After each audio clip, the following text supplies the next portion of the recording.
మన సీనా చెట్ల కింద గడ్డి ఉంటే గడ్డి తెచ్చండి. అదో గడ్డి తెచ్చంటే ఆ గడ్డిలో ఇద్దో మనకి ఒకటి కనిపించినాయి.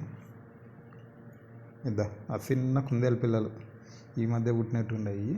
వాళ్ళ మాడ పెట్టేసి అడుగుపోయింది. చాలా ముద్దుకున్నాయి.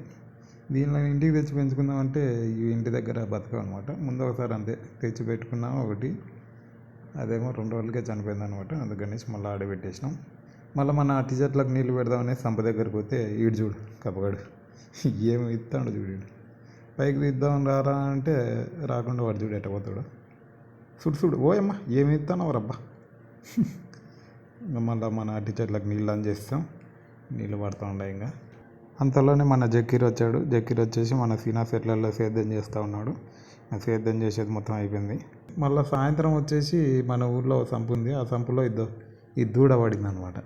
ఆ దూడ పడితే మా పెద్దమ్మ వచ్చేసి చెప్పిందనమాట, దూడ పడింది ఇట్లా తీద్దురా బాబు అని.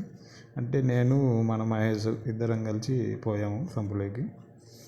పోయి దాన్ని తీద్దామంటే ఇదేమో మేము ఒక సైడ్ పోతే అదేమో ఇంకో సైడ్ కురుకుతూ ఉందన్నమాట. మళ్ళీ ఇటబట్టి ఇంకా ఇటైతే కదని ఇంకా నేను కూడా దిగిన ఇంకో సైడ్ దిగేసి ఇంకా అట్ట తాడు కట్టి మెడకి ఇంకా ఎటు బయటకైతే తీసినాము. ఇంకా బాయ్.